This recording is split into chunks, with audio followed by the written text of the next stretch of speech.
Everybody could take their seats, please.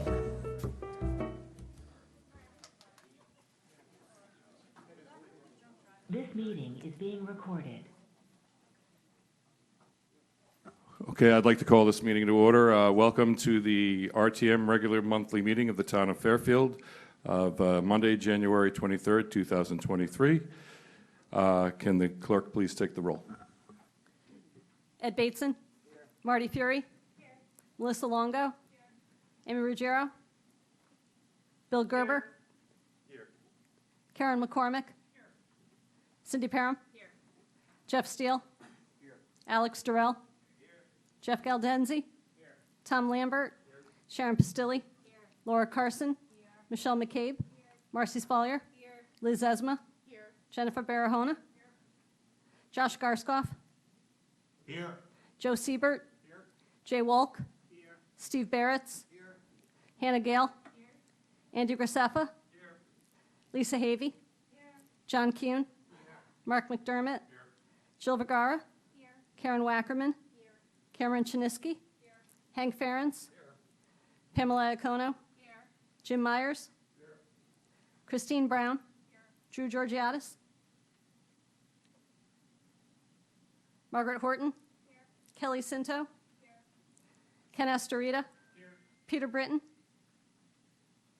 Brooke Sparacino. Here. Story Tallman. Here. Thank you, Betsy. We're going to stand for the pledge now, and we'll have a moment of silence. Stay standing, please, for John Leahy, former CFO who passed recently. I pledge allegiance.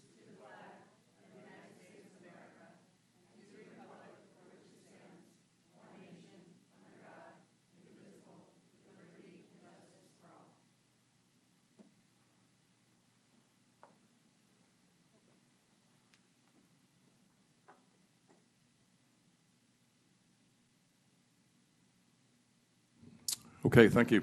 All right, the first or second item on the agenda tonight is to hear an address on the state of the town by the First Selectwoman. So we welcome Madam First Selectwoman. Podium is yours.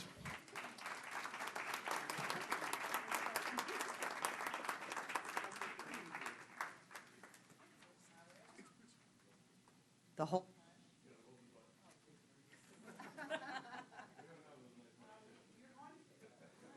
Pretty soon. So, okay, this will be interesting. I need a button pusher holder. Okay. I just before I begin, I just want to acknowledge that we sent out the end of year review that.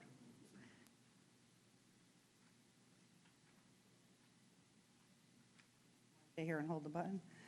Yeah. I sent the end of year review to everybody because typically I think what the state of the town has been is sort of like an overview of everything that's gone on, and sometimes those meetings, those speeches have been very long, and I'm hoping to modernize the state of the town address. So I sent that with you, and I will begin.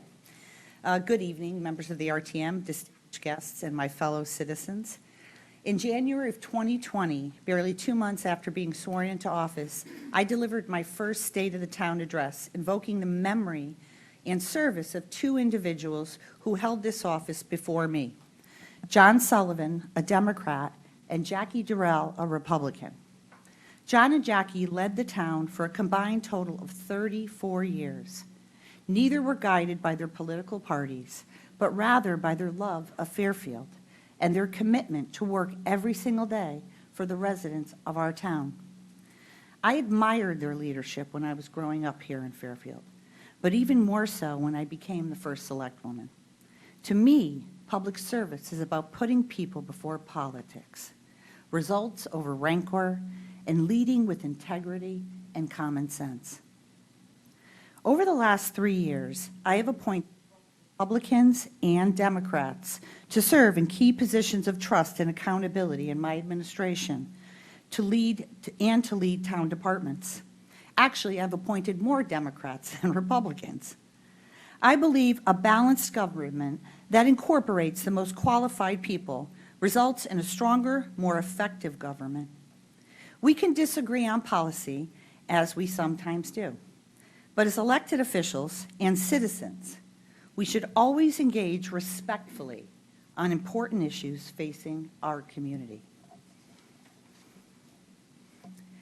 Government is supposed to serve the people, but as we have experienced, our community's trust in government suffered as a result of the actions stemming from the fill pile and the Penfield Pavilion.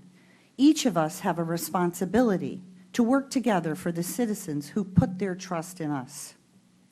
Cleaning up town government, modernizing and organizing to provide efficiencies to better serve our residents has been a top goal for my administration.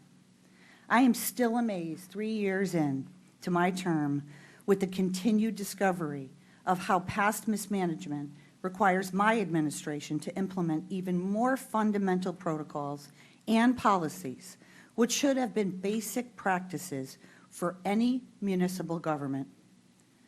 I continue to share in our residents' frustration of having to spend millions of dollars to fix Penfield again and to investigate and remediate the impact of the fill pile scandal.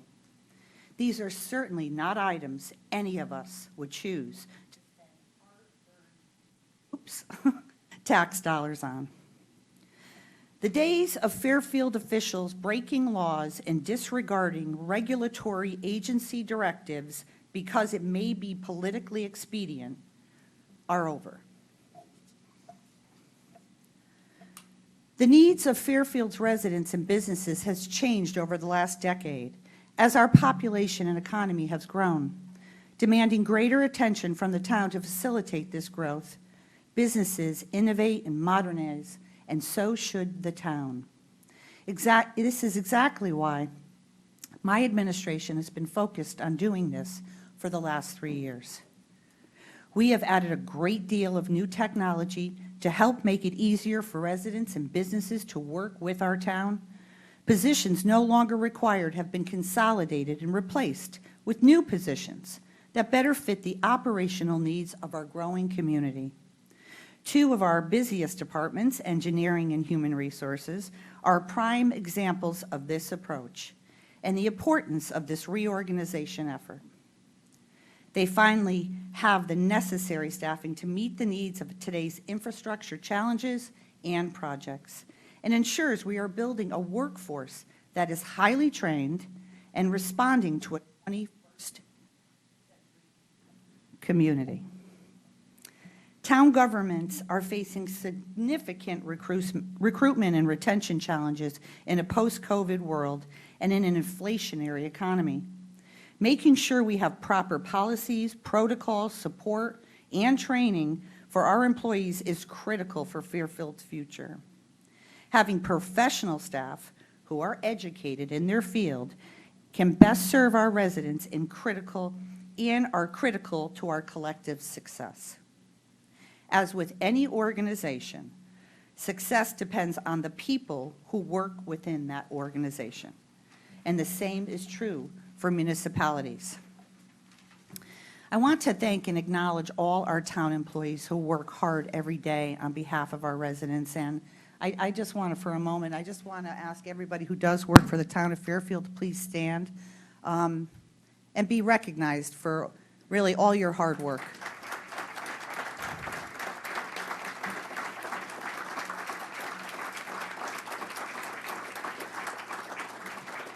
Thank you. Since I stood before you to deliver last year's State of the Town, I'm proud to share how much has been accomplished.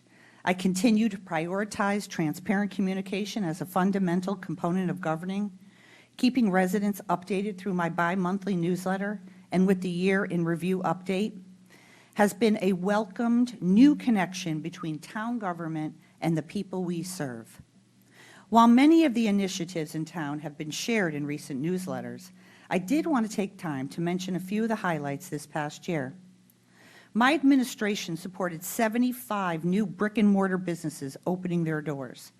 Our new regional dispatch center is fully operational and is improving emergency response times, which is critically important. 5 brand-new playgrounds have been installed for children and for the children and their families to enjoy, with a beautiful new outdoor fitness park located at Gould Manor. We have also launched several new recycling initiatives in collaboration with the Conservation Commission and the Sustainable Fairfield Task Force. And I am proud that partly through these efforts, Fairfield was one of 5 towns in the state recognized with a new award for its work on sustainability. We have invested in public safety with the purchase of new body and dash cam technology for our police department using American Rescue Plan Act funding, which also provided enhanced training for our officers. I also added 2 new officers and a licensed clinical social worker to join our police force in an effort to meet the ever-changing needs of law enforcement and public safety. We also added an additional fire marshal to ensure fire safety and code compliance for our buildings. Our community welcomes Sacred Heart's Marteri Family Hockey Arena and Fairfield University's Leo Mahoney Arena. Both new state-of-the-art facilities are wonderful additions to Fairfield. They are both ideal venues for our community to come together. Honestly, there are so many new initiatives that I couldn't possibly share them all in one speech. However, I would encourage residents and elected officials alike to please take a look at and learn more about what we're doing through our newsletter updates. And more importantly, get out and enjoy everything Fairfield has to offer. In my last State of the Town, I announced the creation of a bipartisan capital working group made up of varying stakeholders to assess and prioritize the many needs of our town. Water Pollution Control Authority, Board of Education,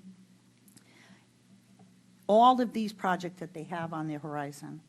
Over the course of 8 public meetings in the last year, we just completed, the group heard from department heads and the school district and explored many projects from pickleball courts, which are extremely popular, to sewer infrastructure, flood prevention, dog parks, new schools, just to name a few.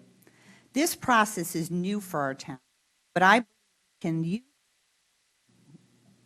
we can use it as an opportunity to take a deep dive into the many competing needs Fairfield faces.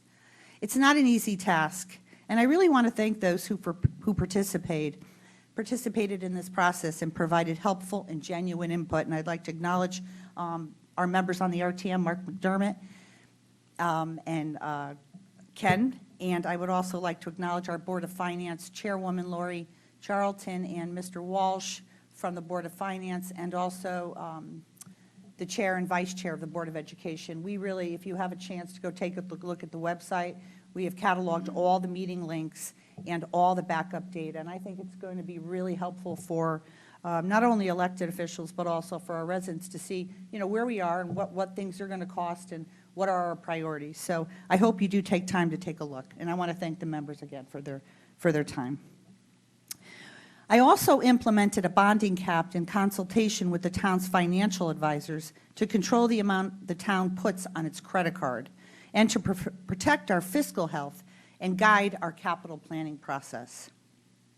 To address the lack of planning documents and analysis of town facilities that existed when I came into office, we hired outside experts to conduct independent analysis of our town resources. Our roads and sidewalks have been scientifically analyzed, and we now have a 5-year prioritization plan to bring them into good condition. Sidewalks are critical to connectivity and safe pedestrian access, which is why we have invested in sidewalks using ARPA funds and secured a number of grants to improve and expand walkability in our town. I look forward to working with all stakeholders to continue to implement initiatives of the Fairfield's Complete Streets policy. All our town buildings have been examined to ensure their safety, compliance, and longevity. A study of our tide gates are also underway through conservation and engineering to ensure appropriate flood prevention measures are in place. As we have seen a lot across town, that flooding is becoming a serious issue. The Town Planning and Zoning Department is conducting a plan of conservation and development with community input to help guide our town's development and protect our open spaces for the future. The Parks and Recreation Department also just completed their master plan, which includes concepts to improve recreational spaces across the town. All of this planning was necessary and very helpful for Fairfield to assess what we have, what our needs are, in an effort to put together a comprehensive analysis, one that everyone can have confidence in.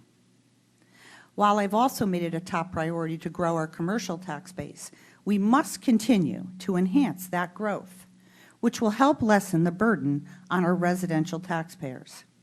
After a great many meetings with our planning departments and the developer, the long-stalled transit-oriented Metro Center development has finally broken ground.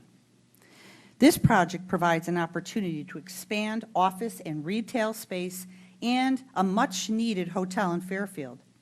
When finished, this revitalized former brownfield site will broaden the town's tax base, further reducing the residential tax burden, which is a big priority for me. This year, we look forward to the completion of many more projects we have been working on, including our new town website. I cannot wait for the website. Fully operational hybrid meeting rooms, securing a new location for our beloved Operation Hope, and partnering for the first time with Habitat for Humanity to build true affordable housing units in an effort to reach a moratorium under the state's 8-30G statute, and continuing our efforts to modernize town government to better serve our residents. It has also been exciting to work closely with our Economic Development Department to bring Fairfield a new brewery restaurant scheduled to open in 2023. Together, Mark Barnhart and I worked very closely with the landlords and business owners to cut through the bureaucracy and to get this project moving. And we are very excited for this new addition to our town. I am looking forward to the efforts made during 2022 coming to fruition in 2023, including the ARPA-funded fleet of electric cars that will replace those very inefficient Crown Victorians used by our town employees who work in the field. I would be remiss if not mentioning how much our community and our local government benefit from the hundreds of hours that our hundreds of volunteers dedicate in time serving on various boards and commissions. I want to sincerely thank those Fairfielders who share their talent and expertise volunteering for the good of our community and contributing to our small town feel and representative government, even though we are the 11th largest municipality in the state. As we embark on a new year full of promise, let us be thankful for the beautiful, historic, coastal community we all are blessed to live in. Let us all work together to continue providing affordable services for our residents while enhancing our excellent schools. Fairfield enjoys urban-style amenities in a family-friendly suburban setting. We have 2 flagship universities that provide a pool of talent for businesses, and their students add vibrancy to our community. Fairfield has something for everyone. And while I may be biased, having grown up here and been raised here, and raised my own family and started a business with my husband, all right here in the town of Fairfield, I firmly believe Fairfield is the best town in the state of Connecticut. I have deep, deep humility for the responsibility of serving as the first Selectwoman for the town that has always been my home. I pledge to the residents of Fairfield that I will continue to wake up every single morning ready to work for you and continue to earn the trust that you have placed in me. I look forward to working with all of you to move our town forward in a positive direction. Thank you for taking the time to listen to me. God bless, and God bless the great town of Fairfield.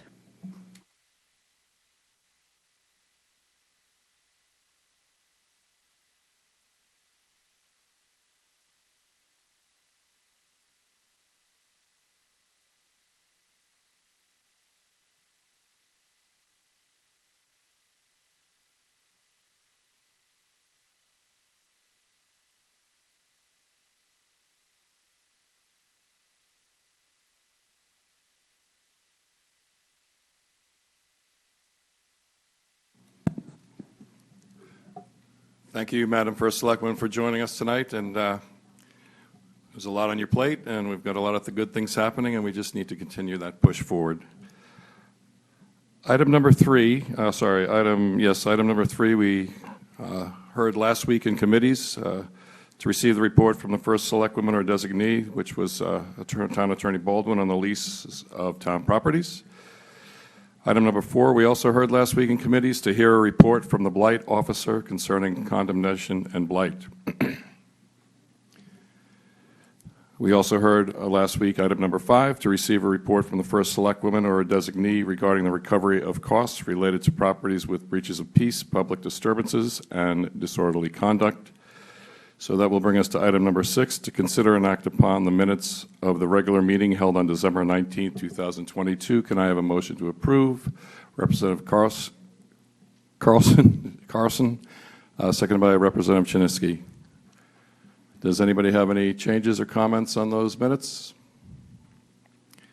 Seeing none, we'll take it to a vote. All those in favor? Aye. Opposed? Abstentions? Okay.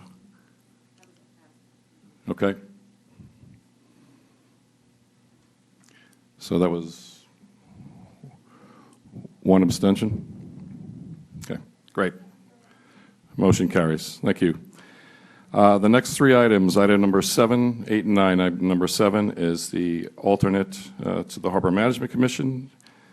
Item number 8 is the $500,000 sidewalk rehabilitation, and item number 9 is the $3 million for the 28-foot section of the East Trunk Sewer Line. All those are on the consent calendar.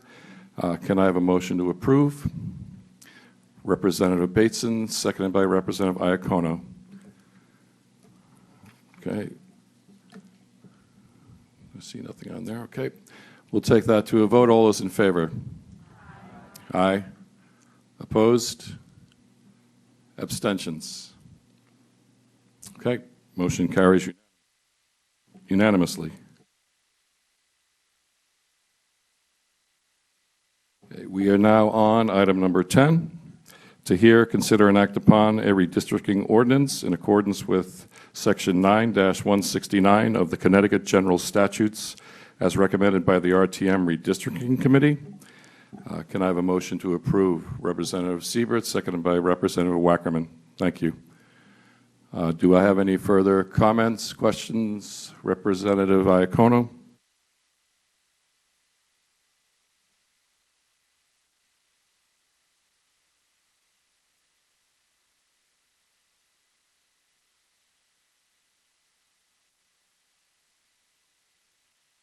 That's a personal liability claim.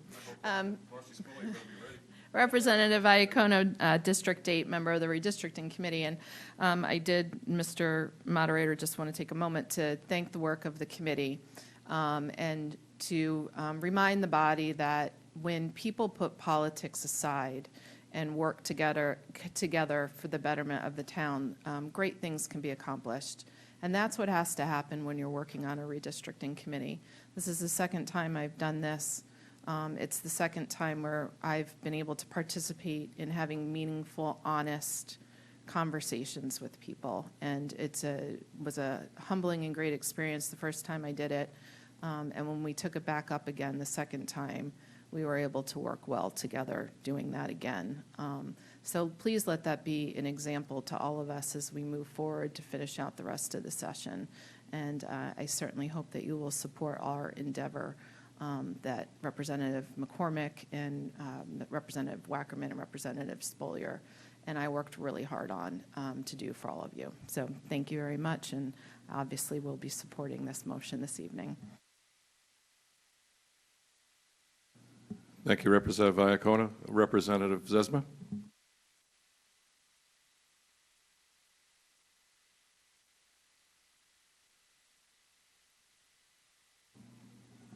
Liz Esma, District 4. I just want to also say that after a long and at times difficult process, I am very pleased that this ordinance passed in committee and has come to this body. I would certainly encourage everyone to vote in favor of it.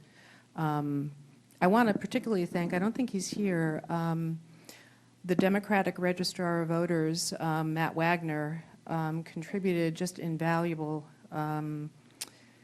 experience, worked very hard on this ordinance, and I think he deserves a tremendous amount of credit.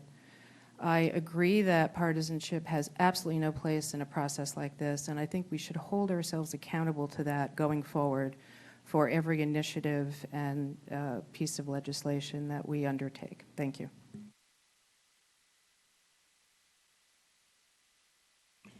Thank you, Representative Zesma. Any other comments? Okay. I'll open up any public comment. Okay, seeing none, I'll bring it back to the body for a vote. All those in favor? Aye. Aye. Opposed? Abstentions? Okay, great. Motion carries unanimously.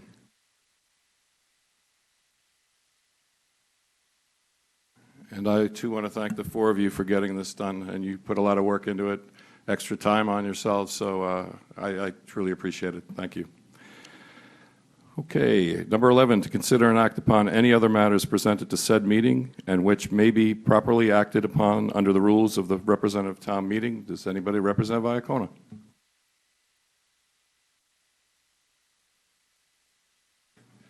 Thank you, Pamela Iacono, Minority Leader, Representative District 2, and I just wanted to take a moment of personal privilege, if I may, Mr. Moderator, and let the body know that Representative Steele has stepped down as our Deputy Minority Leader. He's been a wonderful addition to our team, but his work commitment and travel commitment is making it difficult for him to fulfill that capacity. And I just wanted to announce that our caucus has unanimously elected Ed Bateson to take over as Deputy. So thank you, and thank you to both of them.